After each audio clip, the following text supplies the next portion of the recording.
My name's Austin. This is the Mopar Garage, and we build cool stuff in here.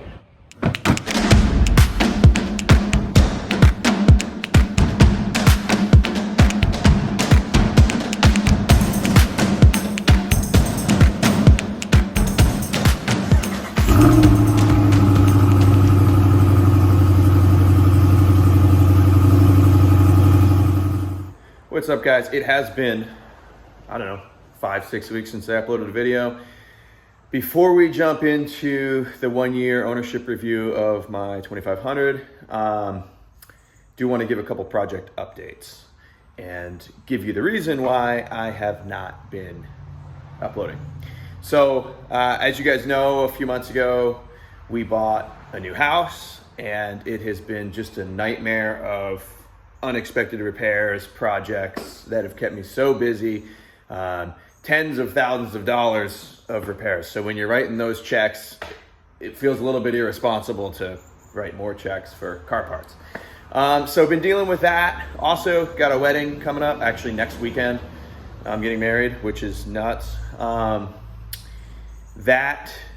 has been a thing, obviously planning, and my fiance has done most of it, but that has been super busy. Work has been continually busy. I own a lawn care business, so this time of year we're wide open. So a number of things kind of came together, mainly the house. The rest of that I'm used to balancing, but the house, just been way too busy doing stuff on this house to get going on the cars. But I think we're kind of getting to a point where we're going to be able to start jumping back on projects, which is awesome.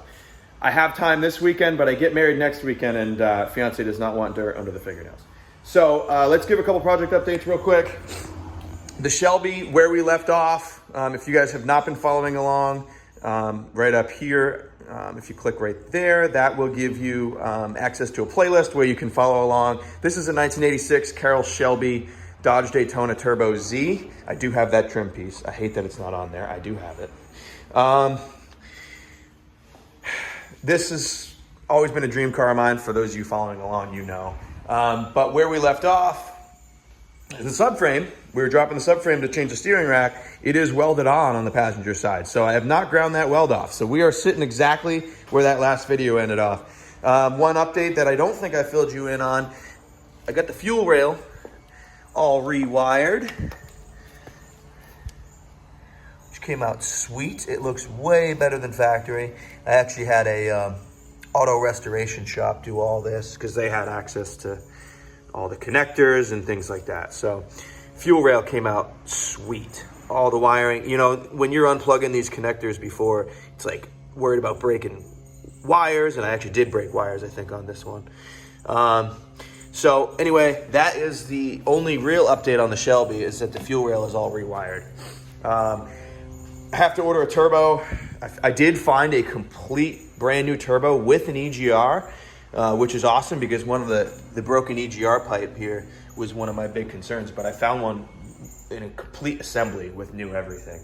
So that's pretty awesome. Now that the house repairs are done, we're gonna be able to buy that pretty soon. The second gen, a subscriber, and his name is slipping my mind right now. If you're watching this, comment down below. He had the exact same truck, which is a rare truck. This is a 1999 5-speed standard shift 318 4-wheel drive. A subscriber said that he had the exact same symptoms, surging at idle, but only while the truck is rolling. Once you stop, the idle goes back to normal. So when you press the clutch in and you're starting to slow down, the idle will start surging. Well, this subscriber had a truck that did the exact same thing, and it has been sitting under a tree. It is filthy. This truck actually cleans up pretty nice. Fuel pump. So he said that he tried everything I've tried, which is basically every vacuum line, every sensor, clean the throttle body. I mean, I've tried everything to try to get this idle back correct. And he said he put a new fuel pump in it, and that fixed it. So the next video you see will probably be putting a fuel pump in it. The other thing this truck has always done, it's always gone into first gear hard when you're at a stop. You sometimes you have to put it in second, creep the truck ahead, throw it in first. That I believe I was underneath the truck kind of looking at what it was going to take to throw a fuel pump in it, and the transmission mount was terrible underneath this thing. So I did buy a transmission mount. So while we're under there doing the fuel pump, we'll throw a transmission mount in this thing. I believe those transmission mounts are super simple to do. As you can see, this one here is pretty much toast. You can take this whole assembly and move it pretty easy. So we're gonna be throwing a mount in there because if you look, that thing is just corroded junk. So just a couple nuts, a couple bolts on top, jack the transmission up, and then able to change that thing. So while we're under there, we're gonna throw a transmission mount. So that's the update on the second gen. It also needs its first ever wash, which I guess I'm really bad about that. Now, on to the subject of the video.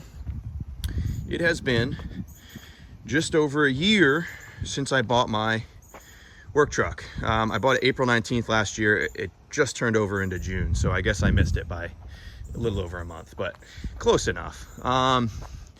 This thing has been awesome for my business. Now, this truck basically never gets driven for pleasure. I mean, when I buy new vehicles, I trailer them up with this thing, but I had always run in my business just because they were cheaper. I'd run a lot of 1500s. Went out, bought a 2500, like I said, a little over a year ago, and it has been awesome. 6.4 Hemi. The newer diesels, I'm really not super big on. So much emissions crap, and I don't know a lot about fixing them, you know, especially with, you know, when you're talking about emissions and stuff like that. So went out and bought a gas job. This 6.4 motor, in my opinion, is one of the very finest gas engines ever created. I do have aspirations eventually to buy a Scat Pack 392 Challenger, which uses the same engine, obviously configured a little bit different, but same block. This thing has been incredible. I will tell you right now, for all you guys who like to use your show trucks or whatever you do with your trucks, I have never washed this thing ever. So it is a workhorse. I mean, it gets used hard on a daily basis. Now, towing, I don't tow that heavy typically with, except for when I go buy trucks or what have you, and I got to tow them back. That gets pretty heavy sometimes, but I really could get away with a 1500 if it was just my trailer. That's my landscape trailer. It's just a 12-foot enclosed. Where I really need the 3/4 ton, I do a lot of mulch and stone installs, as you can see from the bed. This thing is loaded quite often, up to 3,500, 4,000 pounds I've had in the bed of this thing. So that is why I need a 3/4 ton. Now, in the future, I will be purchasing a dump trailer, which for mulch and stuff like that, I won't have to use the bed of the truck for that anymore. But once you get into a dump trailer and you load that thing heavy, you need a 3/4 ton for that too. So this thing has been awesome. It's only got, let's see, just under 16,000 miles. So most of my mowing is pretty local. I don't travel too far with this thing because, like I said, it is really, with the exception of picking up my cars, it is really strictly a work truck. I mean, bare bones, vinyl floors. The only options it has off-road tires, which just a Firestone all-terrain, really not an off-road tire at all.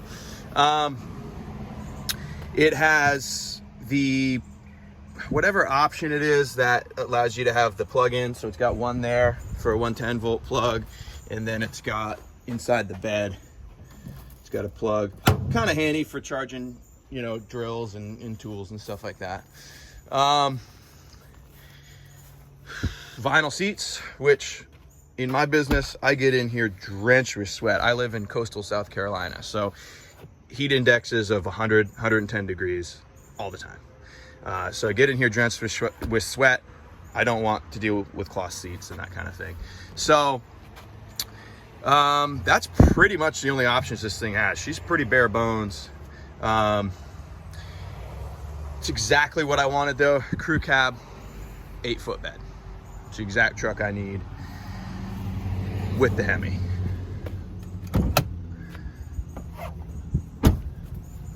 Tow mirrors, I don't know if those are an option. I'm pretty sure every 2500 has those. Cab lights, those might be an option. So not very many options. It's got our typical 6.4 here. These things are super reliable, all kinds of power. I mean, as far as reviewing the truck, power is excellent on this thing. The fuel mileage, empty, if you're just driving the truck empty, which is almost never, but when you are, this thing gets between 15 and 17 miles to the gallon on the highway, which to me, it's got a 410 gear ratio in the rear end. That's incredible. It's got an 8-speed transmission, that helps. So fuel mileage has been awesome, power incredible. Ride quality, even when it's empty, it rides pretty awesome. These 3/4 ton Dodges don't have leaf springs anymore. It's like a 4-link. So it's got a coil. Get under here better. It's got a coil spring, and then it's got a 4-link system, and it's rated for 3,900 pounds in the bed. It's rated for 17,000 and change towing. So you get kind of all the benefits of a leaf spring, but the ride quality on this thing is excellent. It does have a solid front axle, which is one of the reasons I love Dodge. Chevrolets, they went to independent in their heavy duty trucks a long time ago. So it does have a solid front axle on it.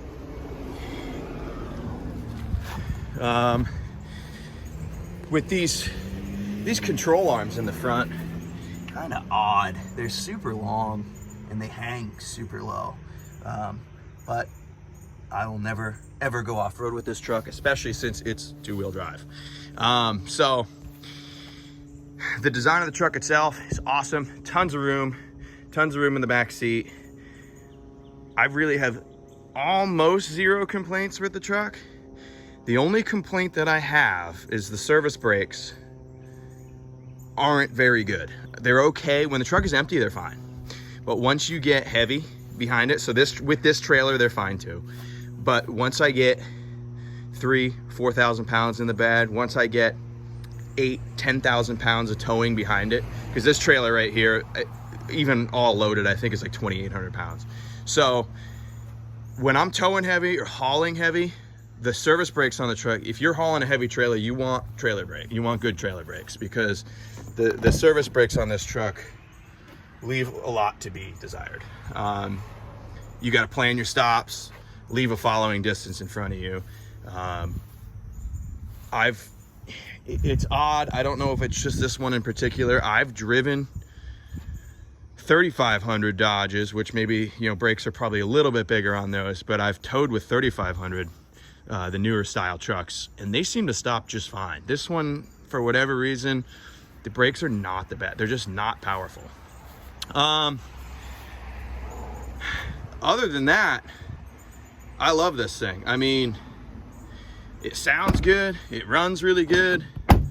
It's given, well, no issues, but it's only got 16,000 miles on it. But I have some close friends that run all Dodges with the 6.4. He's got a landscaping company as well, but he's got a bunch of them, and he's put a couple 100,000 miles on a few of them, and they've just been fantastic for him. His trucks, he doesn't have any 5th gens, I don't think. He might now, but most of his are 4th gens, and those have the 68 RFE transmission. I understand that is not an awesome transmission. This has the new 8-speed. I don't know exactly what they call that transmission, but the new 8-speed has been super reliable in these things. Granted, I know some of you guys are gonna give me crap. I never wash my vehicles. I get it. Some people do. This to me is a work truck. I treat it as such. So it gets washed about as often as I wash my mowers, which is never. So it is what it is. The tires that come stock on these things aren't the best, and it's interesting. I say this all the time. So I blew out a tire. I had this truck for about 500 miles, and I ran over a golf club.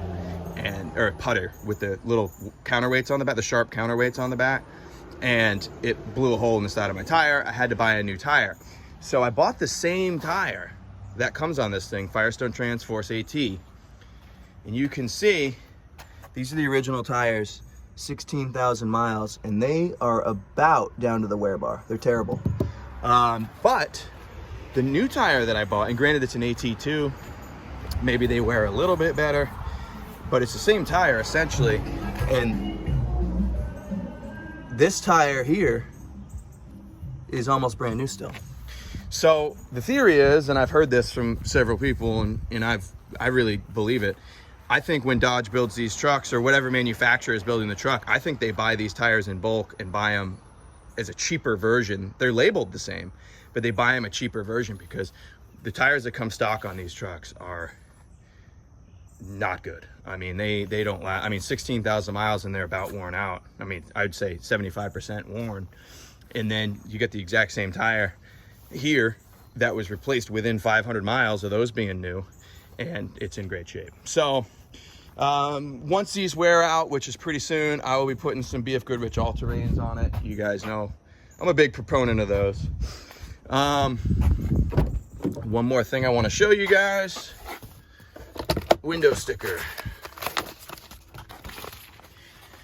Let's see 41,250.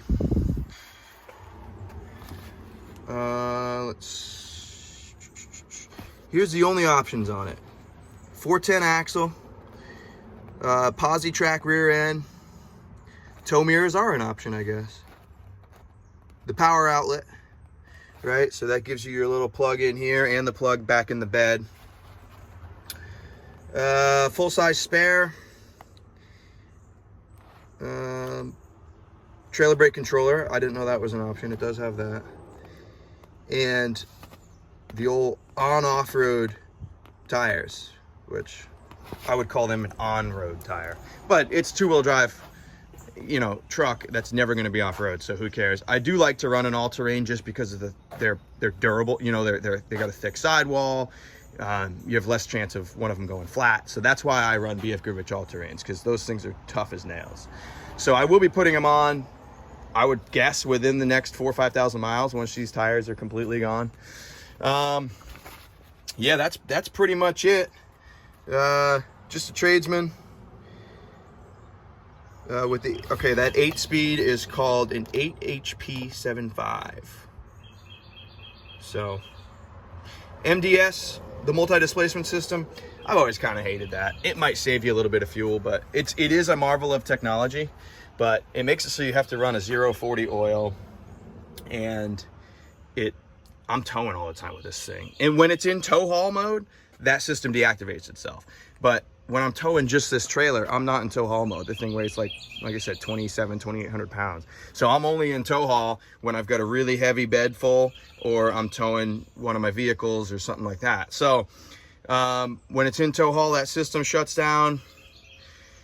It does have an adaptive computer in it, transmission, engine. It all kind of learns your driving habits. Since I'm towing all the time, even though I'm towing pretty light, it's kind of to the point where it knows not to activate that MDS system very often. Yeah, that's pretty much the truck. Oh, the rotary wheel shifter, it's okay once you get used to it. It's actually kind of handy in some ways. I much prefer a column shifter. I wish they'd go back to a column shifter. All the 8-speeds have that rotary wheel thing. I'm not a big fan. But yeah, for a work truck, this thing does the job. It's a pretty awesome truck. That's pretty much gonna wrap up this video, guys. We've got the wedding next weekend, and then I'm very much hoping after that to kind of get back into the projects here. I do want to give the second gen a bath and throw the fuel pump in it. Hopefully that solves that problem. If that subscriber is right, I will be forever in his debt, because I have had a heck of a time figuring out that idle issue with this thing. And then we'll kind of get back on the Shelby project.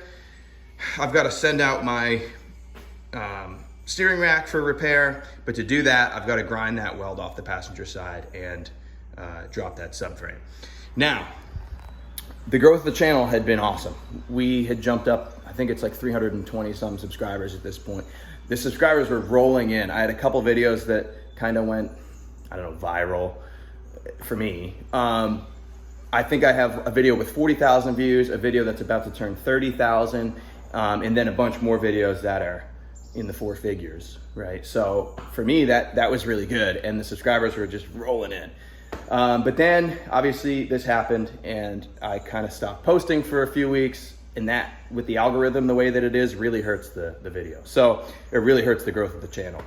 So I'm gonna try to get back posting pretty regular, try to get that subscription train rolling in again, because we were on track to be able to get monetized, which is the goal, obviously, with this channel. So if you like the video, give a thumbs up, go back and go onto the playlist that I showed at the beginning of the channel for the Shelby, or click up here somewhere, I don't know what side, click up here and go to a playlist on the building project of the 2nd gen that I built. So with that, I appreciate it. Like I said, leave a comment down below, give the video a thumbs up, that helps the algorithm, and we're gonna try to get this train back rolling again. We'll see you guys on the next one.